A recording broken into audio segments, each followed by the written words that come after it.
Deductive Logico here to show you how to play this thrilling game of mystery and murder.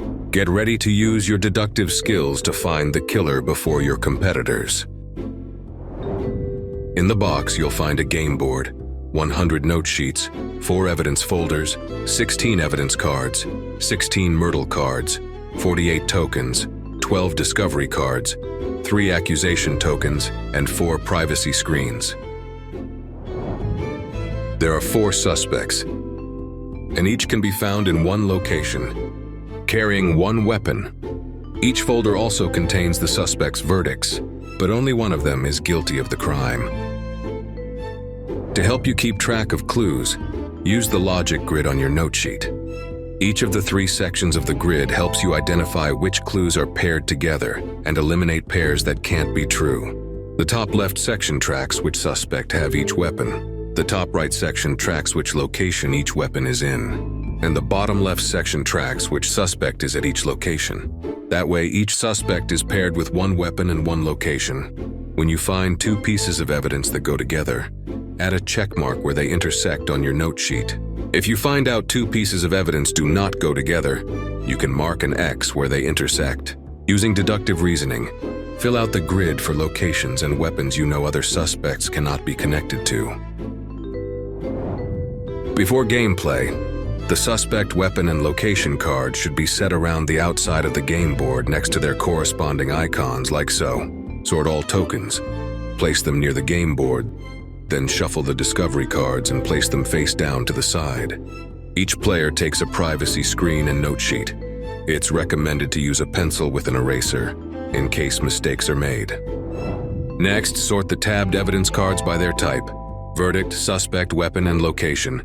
Shuffle each stack face down. Prepare each evidence folder by inserting one of each evidence card. Make sure the clue is facing the side of the folder marked secret, so that they are not accidentally revealed to the group when they are removed.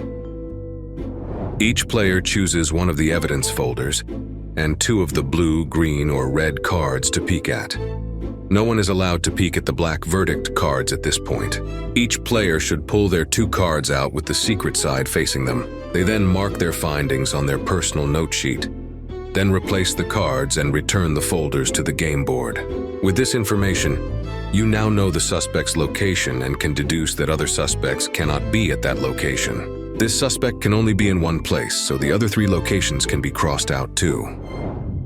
Once all players have taken note of their evidence folders, gameplay can begin. On each player's turn, there are 2 ways to learn new information. Sharing an X from your note sheet lets you draw a discovery card, or sharing a check mark allows a player to peek at their choice of evidence.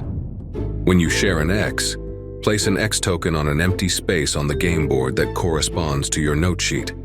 You cannot share false information. As you place the token, announce it out loud so the players can accurately mark their corresponding note sheets and make any private deductions they can. The player sharing an X can now draw a discovery card from the pile. Each of these cards has 2 icons on it, showing what evidence you can discover next.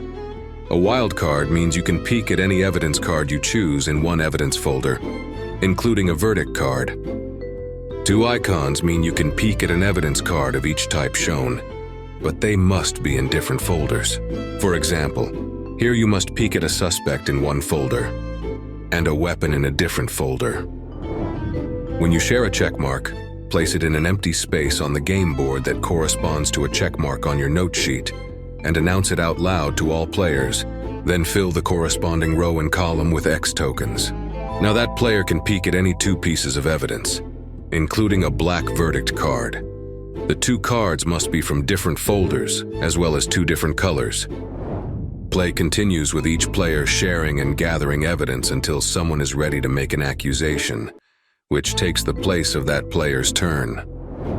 When you are ready to make your accusation, take the 3 accusation tokens and place them on the grid for the suspect, weapon, and location you are accusing. You must announce your accusation out loud. For example, Folder 3 will prove it was Vice President Mauve at New Aegis with the briefcase nuke. If your accusation is incorrect, do not announce which part you got wrong, and simply replace the evidence folder to the game board. You are now out of the game and unable to communicate with other players. If the evidence folder contains the suspect weapon and location cards you accused, you win the game. Who will be the first to crack the case of the cover-up? Put your logic to the test just like me. Deductive Logico. Murdle, a board game by Goliath.